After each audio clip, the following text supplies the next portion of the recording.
Chairman Crawford, Ranking Member Walls, and members of the subcommittee, thank you for the opportunity to testify on behalf of the Agriculture and Food Policy Center at Texas A&M as you focus on the growing farm financial pressure gripping our nation.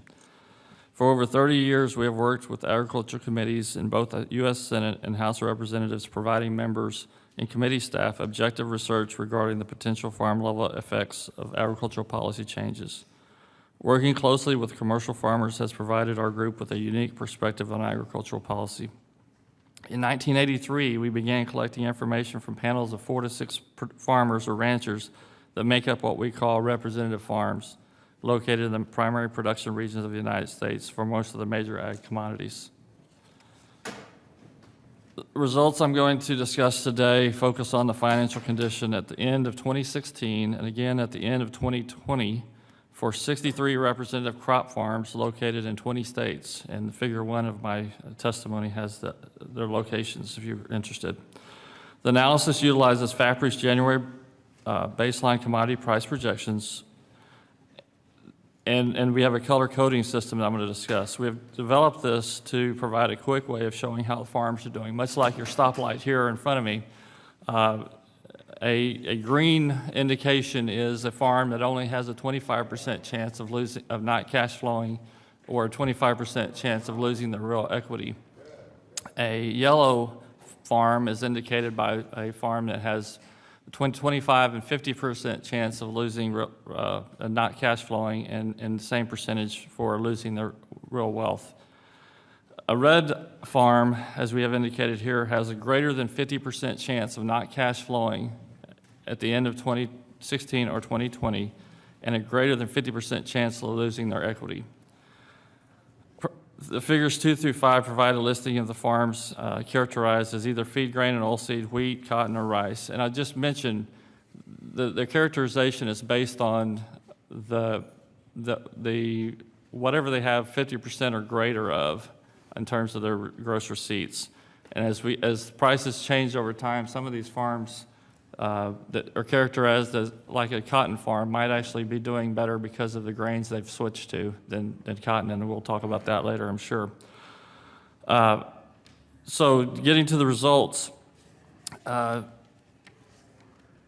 these results are the worst for feed grains and oilseed farms, as well as wheat and cotton farms that we've ever had in most of my career, at least since the early 90s and probably before that.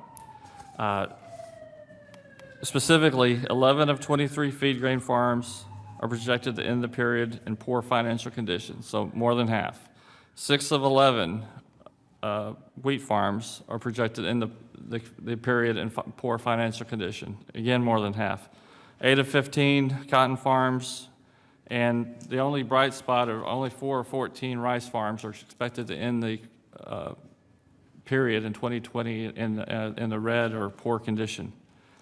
These results already include any projected ARC and PLC payment support that would be triggered by low prices or low incomes in future years.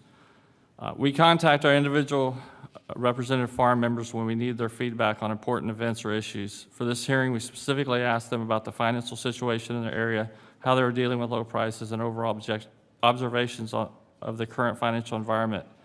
I've got 4 points I'd like to make. 1, obtaining financing is much harder. Although all of our producers were financed this year, a number of them had to go bank to bank and put up a lot more collateral than they've ever had to in their careers.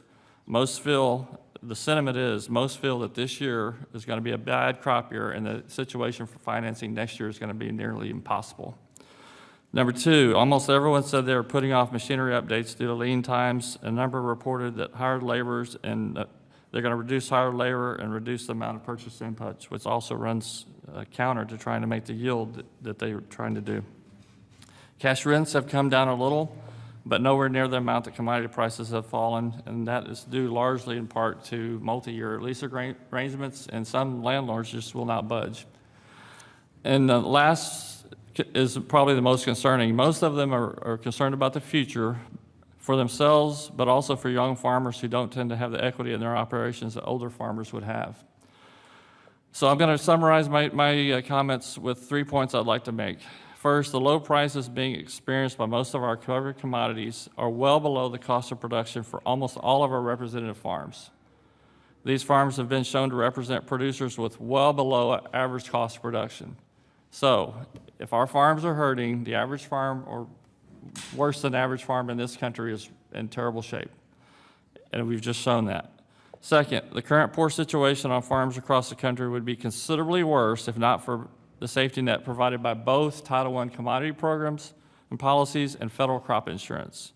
There are some who say that commodity policies are more important than crop insurance or vice versa. I don't believe it's time to pick and choose a winner there. I think they're both incredibly important.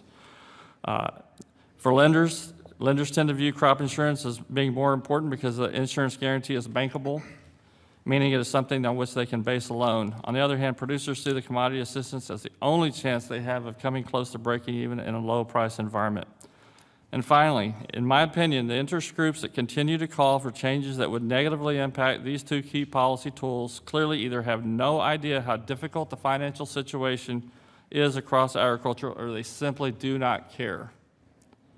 Farmers in this country deserve better than to continually be threatened with changes that I consider a dismantling of the safety net. Mr. Chairman, that completes my statement.